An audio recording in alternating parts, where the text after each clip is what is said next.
introdução dessa leitura aqui. Então veio o anjo do Senhor e assentou-se debaixo do carvalho que está em Ofra, que pertencia a Joás. E Gideão, seu filho, estava malhando trigo no lagar para pôr salvo dos midianitas. O 12. Então o anjo do Senhor lhe apareceu e lhe disse: o Senhor é contigo, homem valente. Amém? Muito bem. Esse texto de 7º livro da Bíblia, é importante nós pensarmos um pouco no que estava acontecendo nesta época, né? E nós vemos há uns versículos atrás, o capítulo anterior, que o povo de Israel estava sendo massacrado, dizimado pelos midianitas e os amalequitas, né? Então, Gideão estava aqui tentando salvar o dele, né? Sabe aquela questão, né? O camarada está na fila do pão, está acabando o pão, peraí, opa, né? Deixa eu me antecipar para pegar o pão, porque era o último pão do cesto.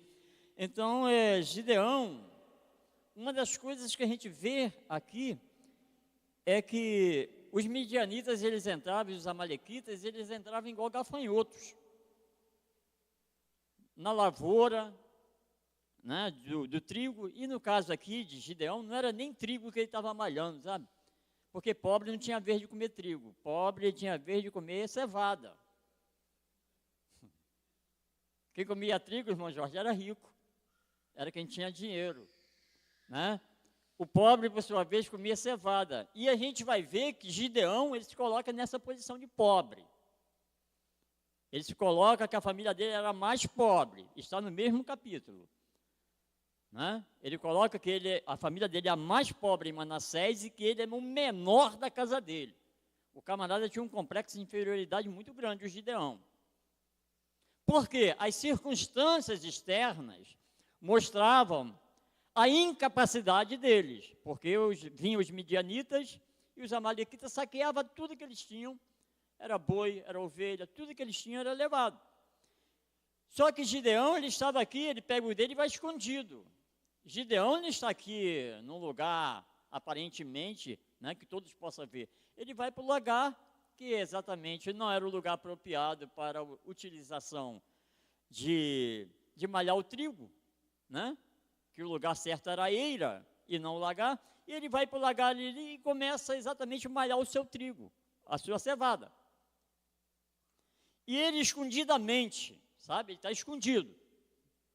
Ele está oculto aos olhos dos inimigos. E ele está ali malhando exatamente a sua cevada, ou o seu trigo, né? E ali chega o anjo do Senhor. É muito engraçado isso, irmão, na Bíblia. A gente aprende algo na Bíblia extraordinário. Como Deus te vê e como você se vê. Sabe? Deus, ele está te vendo numa posição, você começa a se ver em outra posição, ao contrário do que ele está te vendo. A primeira coisa que nós vemos aqui, que o anjo vai lá e senta debaixo do carvalho e começa a falar com Gideão. Olha, o Senhor é contigo, varão valoroso. Caramba, o camarada está para baixo, né? Você vai ver nos versículos posteriores, que ele começa a dizer, né, que ele era pequeno, que ele era o menor. Isso aqui não é humildade não, tá, gente? Humildade é eu me colocar a nível do Márcio. Esse negócio de eu botar muito inferior ao Márcio, isso aí está errado. Tem alguma coisa errada. Se eu me colocar muito menor do que o Márcio, tem alguma coisa errada em mim. Porque Deus nos colocou num patamar, sabe, nivelado. Agora, diante de Deus, sempre nós nos quebrantamos, nós nos humilhamos, nós descemos do patamar, né, para exatamente se humilhar diante de Deus. Agora, adiante aqui, nós vemos aqui que ele está diante de situações. Ele fala que a família dele é menor em Manassés, Da tribo de Manassés, ele se coloca como menor. Da casa dele, ele é o menor, o mais inferior. Às vezes nós nos colocamos assim, sabe? Os outros ali é superior, né? O fulano de tal ali é mais rico, e a gente coloca mais pobre, e tem gente porque é mais feio, ele se encontra no espelho, acha que o outro é muito mais bonito, o cabelo dele é muito mais bonito que o meu, sempre o lado de lá é mais positivo do que o de cá, e assim estava Gideão. Gideão, ele estava se vendo assim, a ponto do anjo chegar e botar ele para cima. Vai nessa tua força, varão valoroso. É muito complicado quando alguém fala para a gente assim, olha, você tem possibilidade de fazer. E você diz, eu não tenho. Você pode alcançar? Poxa, quem sou eu? Sabe, você pode ir mais longe, cara, eu não estou conseguindo nem sair do lugar. Olha só. É complicado. É complicado isso. E Deus tinha algo a fazer em Gideão. Deus tinha algo a fazer através de Gideão. Quantas vezes dentro do contexto religioso a gente não encontramos pessoas assim? E nós também um dia já fomos assim. Né? Olha, você vai fazer isso. Quem sou eu, gente? Quem sou eu? Né? Eu não posso fazer um negócio desse. Eu não tenho condição. É a linguagem de Moisés. Quem sou eu, Deus? Deus fala, tu vai, cara. Tu vai. Gideão, quem sou eu, Senhor? Tu vai. É tu que vai libertar esse povo. Eu? É tu mesmo. Ele nem pergunta como. Deus já vai passando a iniciativa para ele. Primeiro tratamento que Deus faz é com Gideão. Tu é um homem de valor. Você é um homem de garra. Você é um cara determinado. Sabe? Você é um cara trabalhador. Você é um cara que tem uma certa, né, estratégia. Sabe? Você é o cara que, na verdade, está sendo aí, vou te usar para ser atendido a oração que o meu povo fez. Meu povo está clamando a mim. E é você que eu vou usar. Sabe quantas vezes a gente se esquiva disso? Deus fala, é contigo aí, rapaz. É você que vai. Não, Senhor, eu não tenho capacidade para isso. Cara, é eu que estou te mandando. É eu que vou contigo. Não é você que vai fazer a obra. É eu que vou fazer através de você. É diferente. Você não vai na tua força, eu vou usar a tua força. Através da tua força que você vai trabalhar. E eu vou te usar. E Gideão, ele começa a se esquivar, sabe? É aquele negócio. Quando a responsabilidade vai chegando, a gente começa a se esconder dentro da caixinha, né? Ele falou assim, Senhor, olha, se é o Senhor mesmo que vai falar comigo, está falando comigo, né? Fica aqui aguardando que eu vou ali pegar um cabrito e vou oferecer em sacrifício, vou preparar alguma coisa. E o anjo ficou ali aguardando. O cara vai matar o cabrito, o cara vai fazer lá o guisado, vai fazer os caldos, para apresentar a Deus. Então o anjo esperando, e chega ele e apresenta. Mas não é o suficiente, sabe? Na hora que desce fogo na penha lá e leva todo o holocausto, não é suficiente para convencer o camarada que está para baixo ainda. Às vezes Deus faz coisas extraordinárias para nós vermos e ainda não é suficiente para nós entendermos o que Deus está fazendo. Aí ele vai e fala assim, ó Senhor, se é o Senhor mesmo, vou fazer o seguinte, vou botar um novelo de lã aqui, se amanhecer molhado, aí eu estou entendendo que é o Senhor, né? Então eu vou botar, amanhecer molhado é o Senhor, e todo em volta seco e aqui molhado, então é o Senhor que está falando comigo. Vou fazer outro teste, Senhor, se é o Senhor mesmo, olha só. Eu vou botar agora, vai ficar tudo seco e só o novelo de lã molhado. Aí vai lá, aconteceu. O novelo de lã molhado e tudo seco em volta. É o Senhor mesmo. Mas ele ainda estava temeroso. Que coisa, gente. Olha só como é a natureza do ser humano. Olha como nós temos dificuldade de entender. Temos muita dificuldade de entender. Por quê? Porque nós estamos para baixo. É muito difícil ter visão quando, na verdade, de Deus fazendo alguma coisa, quando dentro da gente a gente não vê nada. É muito complicado. Um cego, ele não consegue apenas ver o que está externamente falando, ele não consegue se ver. É complicado. E Gideão, agora ele faz o seguinte, o Senhor fala assim, olha, já que você ainda está em dúvida, vamos fazer o seguinte, Gideão. Você vai descer e vai lá no meio do arraial, dos amalequitas e midianitas, porque lá alguém vai falar alguma coisa para te convencer. E ele desce lá no meio do arraial, de noite. E aí ele escuta Alguém falando, olha, eu tive um sonho ontem à noite. Eu tive um sonho que vinha um pão de cevada. O pão de cevada, lembra? Um pão de cevada batia no nosso arraial, jogava todas as nossas tendas no chão e nós saíamos correndo daqui, desesperados. Aí Gideão, pegou aquela mensagem, né? Pegou aquela mensagem e guardou no coração. Verdadeiramente o Senhor está comigo.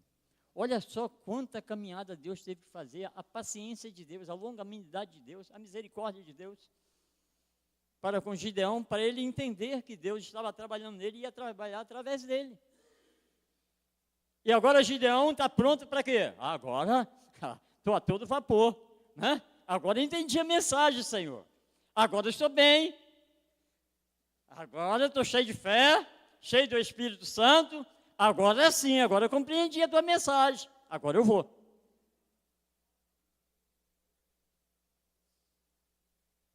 Vou ajudar o povo. 32 mil soldados ele arranjou. É legal, né? 32 mil ele conseguiu.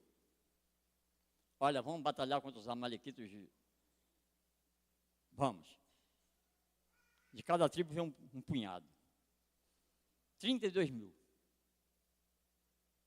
Sabe quantos soldados tinha lá no meio dos amalequitas e dos... Não, quantos soldados tinha do outro lado? Calcula-se. Segundo os parâmetros teológicos, 135 mil. Porque foi uma colisão, um ajuntamento de nações que se juntaram contra Israel. Não foi apenas os amalequitas, os moabitas, os amonitas. Foi um ajuntamento de nações para exatamente fazer aquilo que estava fazendo. 135 mil. E ele estava com 32 mil. Deus falou, cara, tem muita gente aí. Senhor, tem muita gente. A gente pensa muito em números.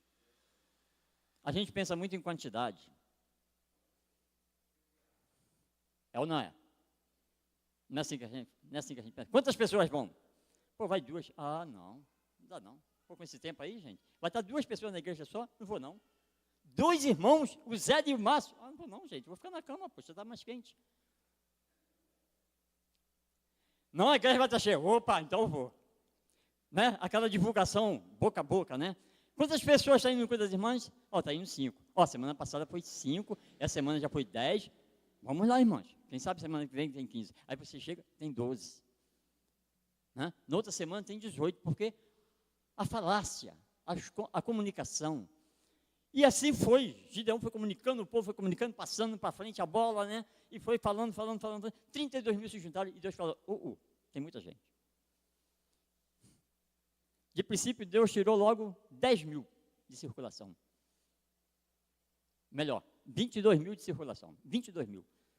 Aí depois ficou 10 mil. Aí Deus falou assim, olha, ainda tem muito. Bota eles nas águas, aqueles que bebem água como um cão lambe a água, esse você separa. Só tinha 300. Só 300. 9.700. Para trás de novo. 300. Tinha 135 mil a ser batido. Era 450 soldados para cada um judeu guerreiro. Podia, irmão Jorge? O irmão que entende aí. Um soldado judeu, hebreu, para 45. Poderia ser? 450, podia ser? 450 cercando um e aquele sozinho contra aqueles 450. Olha a matemática de Deus.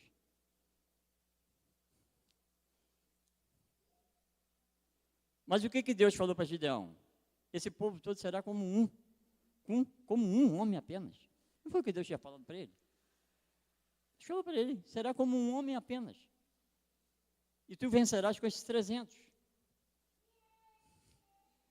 E aí Deus começa a dar estratégia a Gideão. Né? Como iria vencer.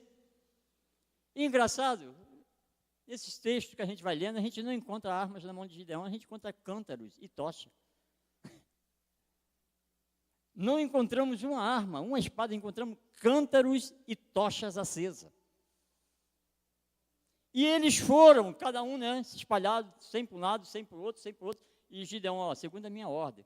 Olha só, o cara que estava lá no medo, ó, agora, segundo a minha ordem. Quando eu der o sinal, quebra os cântaros. Eu imagino cada homem com um cântaro na mão. Era 100, 300 cântaros de barro. Na hora que todos quebraram de um só momento, aquilo foi um estrondo. Os midianitas, os amalequitas que estavam reunidos, acampados, eles saíram correndo, apavorados. E a batalha não foi de Gideão, mas foi através de Gideão, a batalha foi de Deus. Quando nós nos posicionamos, entendendo, irmãos, que precisamos, né, diretamente, exatamente dessa provisão de Deus, quando nós acatamos, quando nós entendemos, quando nós estamos assim, um tanto em fé, envolvidos na fé, aí a gente começa a compreender o que está acontecendo de fato, né? A visão passa a ser outra, o entendimento passa a ser outro. Gideão aí, ele entra nessa batalha, entendendo o quê? Poxa, se Deus escolheu 300, cara, poxa, nós vamos vencer com os 300. Se Deus escolheu esses 300, foi escolhido por Deus, tá, gente? Separa aqueles que bebem água como cão, foi Deus que separou. É sobre esses 300 aí que eu quero. E Deus fez com que aqueles homens, aqueles inimigos se afastassem, e aí Gideão tomasse posse, né, daquilo que de fato precisava tomar posse. Ou seja, os inimigos foram banidos, agora Israel volta a respirar, sabe? Ele volta a respirar. E a pessoa, quando a gente começa a compreender um pouco sobre o Gideão, né, que depois foi chamado de Jerubaal, aquele que é contra Baal, eles na verdade querem botar ele agora como governador. Ele fala, eu não vim para essa missão, eu não fui chamado para isso. Sabe, a pessoa sabe o seu lugar, a pessoa compreende o seu lugar, a pessoa entende para que momento ele foi chamado, ele compreende para que ele foi chamado e para que, o que ele vai fazer, ele compreende essas coisas. Mas aí a gente entende que a questão de Gideão agora é o seguinte, né? Ele agora compreende essa situação, volta ao seu lugar de origem e continua a sua missão. Ou seja, quando nós entendemos, né, que precisamos ser trabalhados, quando nós entendemos que precisamos passar aquilo que Deus mandou, é muito importante para as nossas vidas. E às vezes a gente vê pessoas tão tímidas, pessoas com medo de falar, né, pessoas com medo de orar, pessoas com medo de externar aquilo que sente, pessoas com medo de falar aquilo que Deus colocou no seu coração, e perde a oportunidade. Veja bem quanto a timidez, o medo, né, a insegurança faz com que as pessoas fiquem recuadas, abatidos, pálidos, né, sem saber o que fazer. E Deus é obrigado, né, a tomar uma atitude, às vezes, conosco. Né? Tem um lema que diz que ele não chama capacitados. Quantos capacitados na Bíblia a gente encontramos que Deus chamou? Vamos lá, quantos? Nenhum. Todos foram capacitados por Deus para uma missão. E nós não somos diferentes, gente. Eu não sei cantar, eu não sei louvar, eu não sei fazer isso, não sei. Sabe sim. É por isso que diz que toda pessoa, né, ele dentro do contexto religioso, ele sempre tem algo de Deus nele. Porque quando ele não transmite com palavra, ele transmite com ação. Então, sempre ele vai transmitindo algo.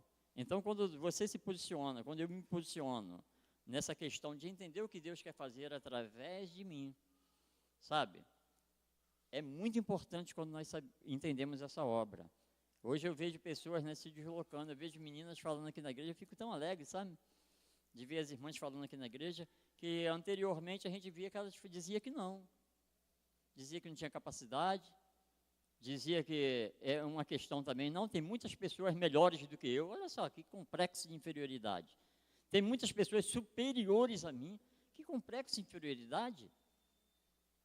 Né? Você é capaz, você pode, você vai fazer, né? Então a questão de Gideão foi trabalhada para uma grande obra, sabe? E ele está lá, tá, gente, na galeria dos heróis da fé em Hebreus 11.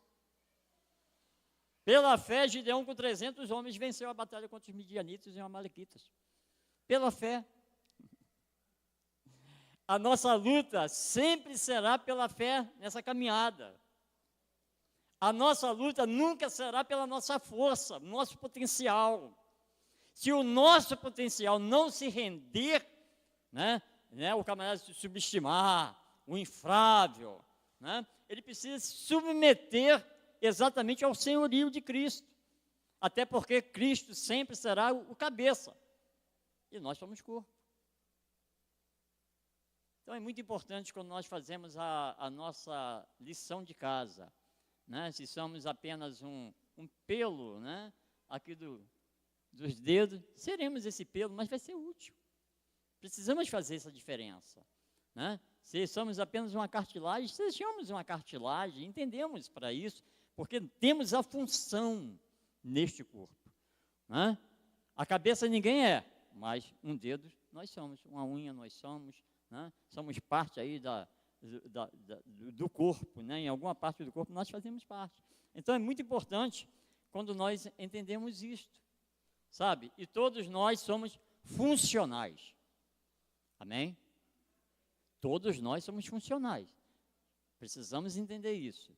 Aquele que não fala, ele faz por trás de bastidores. Aquele que não faz parte dos bastidores está ali na porta. E cada um tem uma função, sabe, necessária dentro desse contexto. E eu agradeço a cooperação dos irmãos aqui. Amém? Que possamos continuar em frente e entender que Deus tem algo a fazer através de nós. E às vezes a gente achamos impossível que vamos realizar. Isso é importante. A gente pensa que vai ser impossível, porque o número que está externamente ali fora é muito maior do que aquilo que nós imaginamos. Mas que entendemos que o nosso Deus, quando está conosco, Ele não vê essa questão de numeração, não. Sabe, de quantos inimigos tem. Apesar de quanto nós não temos esses inimigos visíveis, tá, gente? Que a nossa luta não é contra a carne e nem contra o sangue, Um dia desse eu conversava com alguém e falou assim, pastor, deu vontade de descer do salto. É mesmo? Deu vontade de descer do salto e partir para cima. Eu falei, irmã, aí a irmã ia dar a vez à carne. E a nossa luta não é contra a carne, não é contra as pessoas, é contra o império das trevas, que anda manipulando as pessoas. Então, quando essas coisas acontecerem, vai e ora. Senhor, salva, liberta, transforma, que em vez de você ter um inimigo, você vai ter um aliado. Então, é muito importante nós pensarmos sobre isso. Então, eu falava com ela. E ela entendeu a mensagem. Amém? Pastor Márcio?